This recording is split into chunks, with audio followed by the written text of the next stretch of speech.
আজ আন্তর্জাতিক মাদক বিরোধী দিবস। দিবসটি শুধু দিনের মধ্যে সীমাবদ্ধ না রেখে সামাজিক অবক্ষয় রোধে সবসময় এগিয়ে আসতে হবে সচেতন মহলকে। বাস্তবায়ন করতে হবে আইনের সঠিক প্রয়োগ, এমনটাই বলছেন সর্বসাধারণ। রংপুর থেকে মাহফুজ আলম প্রিন্সের প্রতিবেদনে থাকছে বিস্তারিত।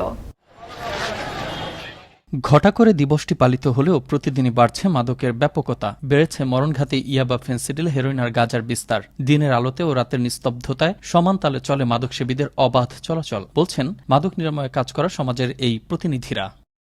ওই ঘুপে ঘাপে আসলে আমাদের যে অলিগলিগুলো আছে এগুলো খুবই সমস্যা। আমাদের এই মাদকটা ব্যাপকভাবে হ্রাস পাওয়ার ফলে প্রশাসন মন্ত্রণালয় থেকে সেরকম কোনো সহযোগিতা পাচ্ছি না। মাদকের বিরুদ্ধে রুখে দাঁড়াইতে হবে, সবাইকে সুনজর দিতে হবে, বাচ্চাদের প্রতি নজর দিতে হবে। আর ক্ষুধে এই শিক্ষার্থীরা বলছে, শুধু দিবস নয়, তাদের দাবি প্রতিনিয়ত সামাজিক সচেতনতা সৃষ্টির, নৈতিক মূল্যবোধ ও দেশপ্রেম জাগিয়ে তোলা।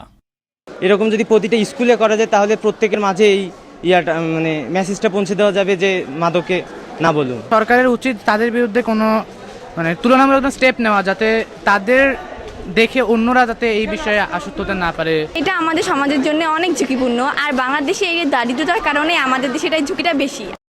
তবে ধূমপান যেখানে শাস্তিযোগ্য অপরাধ, সেখানে মাদক সেবনের জন্য নেই কোনো কঠোর আইন, আর এর রোধকল্পে প্রয়োজন আইনের সঠিক প্রয়োগ, বলছেন এই আইনজীবী। কঠোর আইন প্রণয়ন করা ছাড়া এবং সমাজের সর্বস্তরের মানুষের সচেতনতা এবং একটা সাংস্কৃতিক জাগরণ ছাড়া আমরা মনে করি যে আসলে মাদক মুক্ত সমাজ গঠন করা সম্ভব নয়। মাদক পাচার ও মাদকাসক্তি একটি ভয়াবহ সমস্যা। এই সমস্যার সমাধানে সম্মিলিত সামাজিক প্রতিরোধ গড়ে তুলতে কাজ করছে সরকার, বলছেন এই কর্মকর্তাগণ। মাদক নির্মূল করতে গিয়ে কি আমরা পরিকল্পনা গ্রহণ করব, সেই মাঠ পর্যায়ে, তৃণমূল পর্যায়ে সেই সুপারিশমালাগুলো ইতিমধ্যে আমরা গ্রহণ করেছি। আমরা চাই যে আমাদের এই ভবিষ্যৎ প্রজন্মকে রক্ষা করতে এবং সমাজের সর্বস্তরের জনসাধারণকে নিয়ে আমরা এই মাদককে আমরা মুক্ত করতে চাই।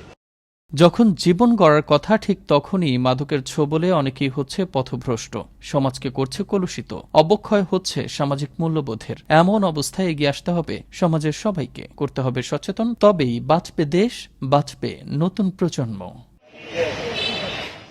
মোস্তফা কামাল তোহা, আনন্দ টিভি, ন্যাশনাল ডেস্ক।